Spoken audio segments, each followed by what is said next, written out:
안녕하세요. 아람치의 선생님입니다. 오늘 이 시간에는 2학년 2학기 단원 순물질과 혼합물 파트를 정리를 할 겁니다. 물론 요게 끝나고 나면 다음 시간 뒤에 6단원의 혼합물의 분류를 들어갈 건데 물질 특성 단원에서 뭐 용해도라든지 밀도라든지 이런 얘기가 뒤에 혼합물의 분류의 또 핵심적인 얘기로 나오기 때문에 물질 특성을 잘 정리를 해주시기 바랍니다. 첫 번째, 이제 물질의 특성 들어가기 전에 순물질 혼합물을 먼저 정리를 좀 하고 갈 거예요. 물질의 종류로 가겠습니다.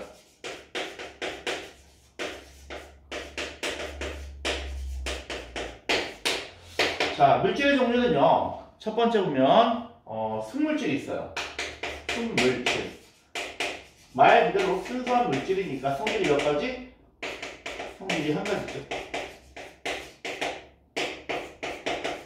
여러 가지 성질이 나오지 않는다는 얘기예요. 자, 근데 순물질의 가장 기본이 호전소 물질이에요. 호전소. 말 그대로 한 가지 원소로 되어 있는 거. 뭐 있지? 한 가지 원소로만 되어 있는 물질. 많잖아요. H2, O2. 그치? 수소, 산소. 이렇게 한 가지만 되어 있죠. 또는 다이아몬드. 다이아몬드는 뭐로만 돼 있어? 탄소로만 돼 있죠. 이런 식으로 한 가지 원소로 하는 건 당연히 순물질이기 때문에 특성이 하나만 나올 거예요. 두 번째, 조심할 게 있는 게 뭐냐면 여러분이 힘들어하는 게 이 화합물 파트야. 자, 화합물은 한 가지 원소가 아니라 두 가지 이상의 원소로 있습니다. 두 가지 이상의 원소로 구성되어 있어요. 그러니까 이게 우리가 헷갈려 아이들이 왜 두 가지가 있으면 두 가지 성질이 나와야 되는데 왜 한 가지 성질이냐 이거지. 그치? 두 가지 이상의 원소가 만나서 새로운 물질을 만든 거예요. 자, 예를 들어 이렇게 볼까요? H2 누굽니까? 수소죠. 그치? O2 산소예요. 얘네가 만나면 뭘 만들어? 물을 만든단 말이야. 그지? 분명히 보시면은요, 수소와 산소라는 두 가지 원소가 들어가 있어요. 그럼 여기에 물에 수소와 산소의 성질이 다 있느냐? 그렇지 않다는 거지. 그지? 수소와 산소의 성질이 사라지고 물이라는 새로운 물질이 만들어진 거란 말이야. 그러니까 이건 두 가지 원소로 섞여 있지만 한 가지 물질인 거예요. 이건 수소, 산소라고 보지 않고 그냥 물이라는 한 가지 물질로 보기 때문에 물의 성질이 딱 한 가지밖에 나오지 않는다는 거지. 그래서 화합물하고 이렇게 떨어져 있는 거하고는 좀 다르다라고 생각을 해 주셔야 돼요. 그래서 간단하게 생각하면 이런 걸 우리 화학식이라고 하죠. H2 이런 거 쓰는 거. 그지? 여러분이 화학식으로 한번 좀 봤다. 그럼 이건 다 그냥 화합물로 생각하셔도 편합니다. 됐죠? 두 번째. 예제도 한번 써볼까? 엄청 많아요. 여러분이 배웠던 것들. H2O, CO2, NH3, NaCl, NaCl이 뭐지? 연화나트륨 소금이잖아요. 그치? 이런 것들은 다 화합물이라 보시면 됩니다. 됐지? 자, 두 번째. 그럼 혼합물도 있죠? 순물질이 있으면 혼합물. 혼합물은 말 그대로 섞여 있는 거야. 자, 이런 거야. 얘랑 얘랑 두 개가 다른 거죠? 두 개를 그냥 섞어만 놨어. 그럼 파란색도 있고 흰색도 있네? 두 가지가 성질이 여러 가지가 있구나. 성질이 한 가지가 아니라 이렇게 두 가지, 세 가지, 네 가지 나오게 된다면 이건 섞여만 있는 거니까 이런 걸 혼합물이라고 불러요.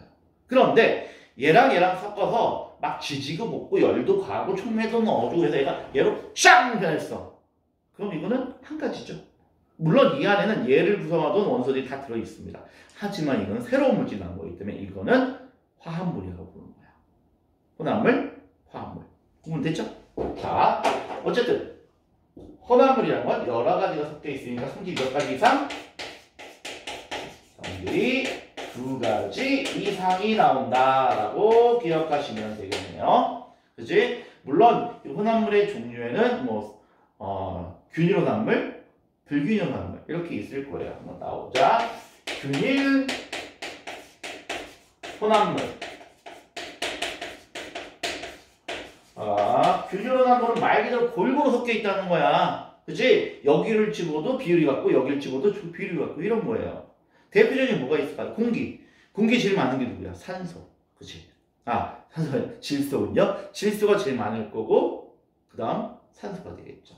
질소와 산소가 물론 질소가 78%, 산소가 21%니까 뭐 대략적으로 4대1 이 정도 비율을 볼 거예요. 그치? 그럼 여기 내가 이만큼의 공기를 모았어. 그리고 여기도 질소와 산소는 4대1. 좀 가서 이쪽에 있는 공기를 이만큼 모았어. 이렇게 돼도 얘도 여기도 공기가 질소와 4대1 이렇게 있을 거란 얘기예요. 이렇게 항상 비율이 골고루 섞여 있는 이런 걸 균일 혼합물이라고 하게 됩니다. 알겠죠? 자, 그럼 균일한 물은 어떤 것들이 있냐? 지금 말하는 것처럼 뭐 공기, 그지? 공기 그 다음에 뭐 용액, 뭐 소금물, 설탕물 이런 거 말하는 거예요. 알겠지? 자, 이런 대표적인 이제 균일 혼합물이라고 할 수 있을 거고 두 번째, 그럼 불균일 혼합물.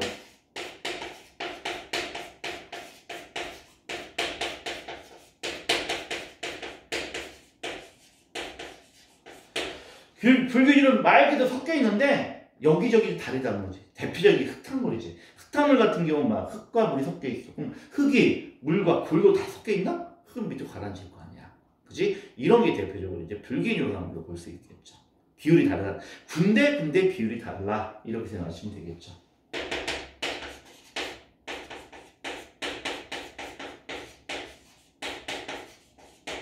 그치? 그 다음에 뭐 우리가 보통 잘 혼돈하는 것 중에서 뭐 이제 뭐 주스라든지 아니면 뭐 우유 뭐 이런 거 있잖아. 그지? 자, 사이다는 투명하죠. 콜라 투명합니까? 탁합니까?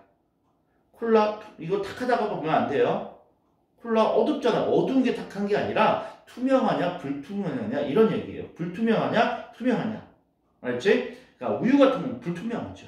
그치? 이런 식으로 우유처럼 불투명하거나 시간이 가면 뭔가 침전물이 생긴단 말이에요. 그치? 그런 애들은 다 불균일로 봐주시면 돼요. 자, 이렇게 좀 구분을 좀 해주시고요. 순물질은 이렇게 좀 정리해서 넘어가도록 할게요. 자, 두 번째 나온 게 이제 물질의 특성이에요.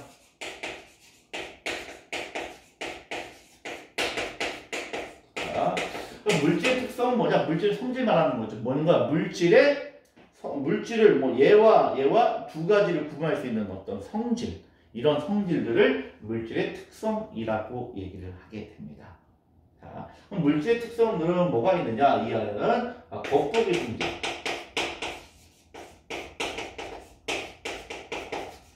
그 다음에 뭐 끓는 점, 녹는 점, 밀도, 용해도, 뭐 이번 달은 핵심적인 애들이죠, 애들. 그치? 우리들 핵심적인 애들입니다. 이런 애들이 이제 물질의 특성이라고 하고, 물질의 특성을 이용해서 그 물질을 구분할 수가 있는가, 이런 거예요.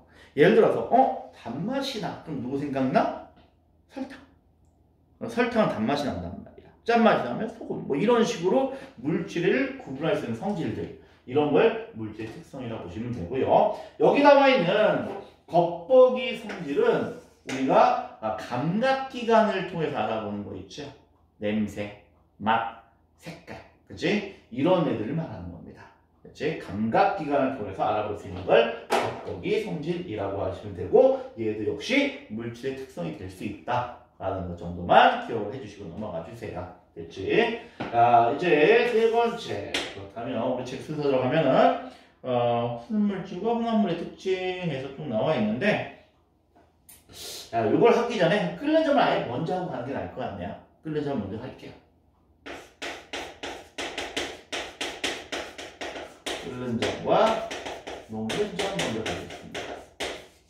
끓는 점, 말 그대로 끓는 온도. 녹는 점, 녹는 온도 이렇게 되겠죠. 물은 몇 도에서 끓어요? 100도. 그치? 그럼 물에 끓는 점 100도라고 보시면 되고, 녹는 점, 얼음은 몇 도에서 녹아? 0도에서 녹잖아.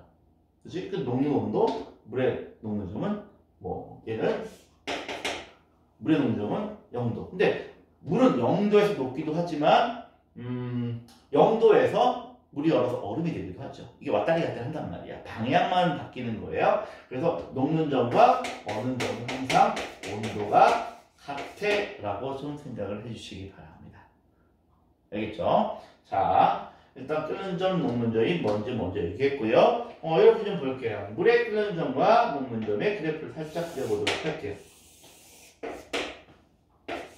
얘가 온도고요. 얘가 가열 시간이에요. 예를 들어서 마이너스 10도씨 얼음이 있다고 쳐볼까요? 마이너스 10도씨 얼음을 가열합니다. 그러면 얘가 마이너스 10도씨에 바로 녹지는 않겠죠. 그치? 녹는 점이 0도니까 0도까지 어떻게 돼? 온도가 계속 올라가겠지. 여기서 여러분이 기억할 게 있죠. 뭐냐? 열은 어떻게 쓰이느냐 이거죠. 자, 열은 둘 중에 하나 있습니다는 거죠. 열은 온도를 높이거나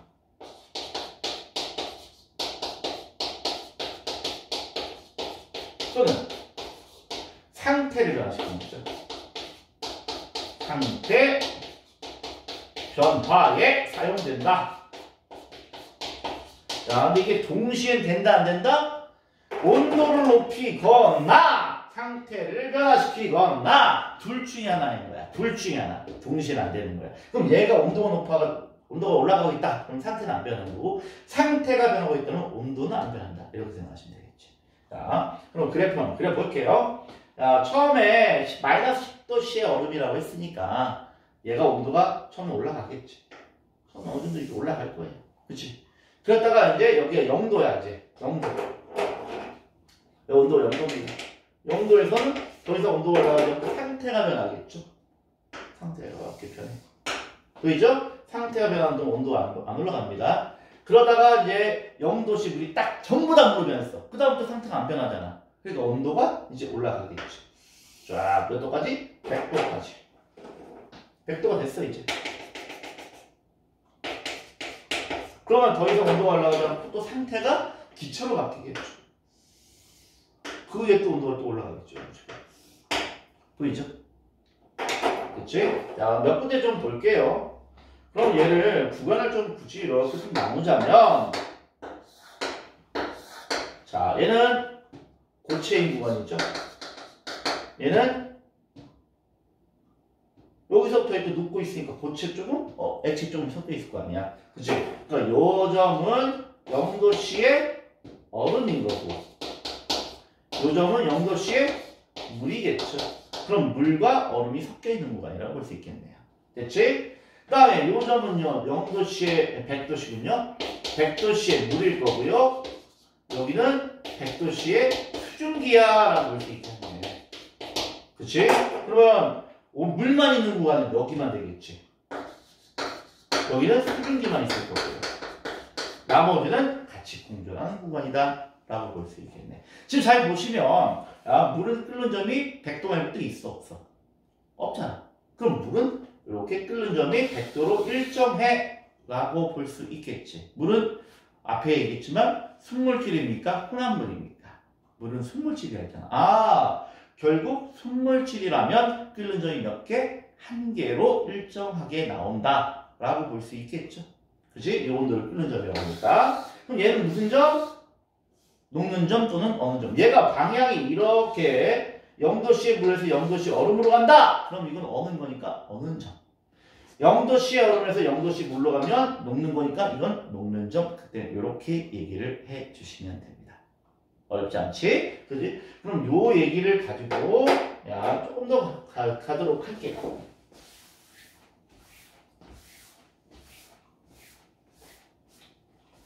자, 근데 중요한 건 뭐냐면 요 끓는 점이라는 게 여기 써볼까요? 네. 여러분이 고등학교 때까지 화학 파트에서 중요하게 얘기하는 게 끓는 점 나오면 반드시 뭐 생각하냐? 끓는 점은 분자 간의 인력이야 라고 생각을 해주셔야 돼요. 얘 왜 그러냐? 끓는다는 게 누구야? 끓는다는 게 액체가 기체되는 거지. 그럼 액체는 이렇게 살짝 떨어져 있을 거라고, 분자들이. 그런데 기체가 되면 어떻게 돼? 확 떨어지겠지. 근데 액체는 왜 이 상태에서 안 떨어질까? 도망가려고 그러면 옆에 있는 분자가 얘를 잡아당겨요. 서로 당기고 힘이 있단 말이에요. 인력. 당기는 인력이 존재해요. 그러니까 도망가고 싶어도 인력 때문에 도망갈 수가 없어. 그런데 웨이브에서 열을 딱 가해주잖아? 열을 가해주면 그 열 에너지가 이 인력을 팍 끊어진다고. 그러면 빠이빠이 떨어진다는 얘기지. 됐지? 자, 그럼 결국은 인력이 세면은 외부에서 에너지가 많이 필요해? 조금 필요해? 많이 필요하겠지. 그치? 그만큼 열을 많이 공급한다는 얘기야. 그러니까 결국은 끓는 점 어떻게 되겠니? 높아지겠죠. 그치? 그래서 야, 분자 사이 인력이 세면 끓는 점도 어떻게 된다? 높아진다라고 기억을 꼭 해주시기 바랍니다. 그래서 첫 번째 얘기예요. 자, 끓는 점은 분자 간의 인력에 정확히 비례한다. 비례라는 뜻입니다. 됐죠? 자, 그런데 끓는 점이 물론 한 가지긴 해요. 근데 끓는 점이 결정하는 게 온도만 있는 게 아니야. 온도만 있는 게 아니라 나중에 고등학교 가서 배우겠지만 압력에 따라서도 끓는 점, 녹는 점 이런 게 변할 수 있어. 우리가 실제로 알 수 있는 것 중에 하나가 뭐냐면 스케이트 타봤나? 스케이트를 탁 타고서 스케이트 날이 이렇게 얼음을 쫙 지나가잖아. 그지? 이 지금 스케이트장이니까 뭐 영하 뭐 몇 도 이렇게 될 거야. 영하 10도 막 이렇게 될 거예요. 온도가 굉장히 낮을 겁니다. 스케이트 날이 싹 지나가는 순간 보면 스케이트 날이 지나가는 순간 보면 거기 얼음이 살짝 녹았다가 다시 올라가. 녹았어. 열을 가한 게 아니라 스케이트 날만 지나간데도 얘가 녹는다는 얘기야. 그럼 왜 스케이트 날이 지나가면 뭐가 바뀌는 거지 도대체? 마찰에 의해서 열, 그 정도 의미가 없죠. 뭐냐? 압력이에요. 스케이트 날이 굉장히 얇고 좁은 면적을 갖고 있는 압력이 셉니다. 그래서 스케이트 날로 압력을 가했더니 녹아버린다는 얘기예요. 녹는 점이 바뀐다는 얘기지. 알겠지? 자, 결국은 끓는 점과 녹는 점은 온도 말고 압력도 분명히 관련이 있을 거란 얘기가 되겠죠. 그래서 그거까지 좀 기억하면, 자, 압력이 높아지면 끓는 점은 어떻게 될 것이냐? 압력이 높아지면 끓는 점이 높아질 거니 낮아질 거니 이런 거예요. 자, 요즘 우리 학생들이 그렇게 많이 놀러를 가 밥을 해먹고 이런 친구는 거의 없는 것 같아요. 근데 선생님이 옛날에 대학 때까지만 해도 여행 가가지고 MT 같은 거 하잖아. 그러면 조별로 해서 코펠도 잘 모르더라고요. 코펠에다가 밥을 이렇게 해가지고 지어 먹어요. 근데 MT 같은 거는 좀 이렇게 산 같은 데로 많이 간단 말이야. 높아진다는 얘기지. 높이 올라가면 기압이 높아집니까? 낮아집니까? 높이 올라가면 공기가 줄어들잖아. 그럼 기압이 낮아진다는 얘기예요. 그치? 기압이 낮아진 상태에서 밥을 딱 하는데 밥이 잘 안 돼. 막 밑에는 타고 위에는 덜 있고 막 이렇게 된단 말이야. 밥이 잘 안 된다는 거죠. 그 이유가 뭐냐? 높이 올라가면 압력이 낮아지니까 끓는 점도 덩달아 낮아져요. 쉽게 말해서 100도에서 팔팔 끓는 물에서 밥을 해야 착 되는데 끓는 점이 80도밖에 안 돼. 그러니까 물이 끓다만다는 얘기죠. 분명히 우리가 보기엔 끓어. 팔팔팔 끓어. 그런데 그게 온도가 100도가 아니라 80도밖에 안 되기 때문에 낮은 온도에서 밥이 되기서 밥이 잘 안 된다는 얘기야. 그러면 밥을 잘하기 위해서 어떻게 해? 압력을 높여주기 위해서 코펠 위에다가 돌과 돌을 던져놓는단 말이에요. 압력을 높이겠다는 얘기지. 그런 얘기가 관련이 있다고 보시면 돼요. 그래서 압력이 높아지면 끓는 점도 어떻게 된다고요? 높아진다. 압력이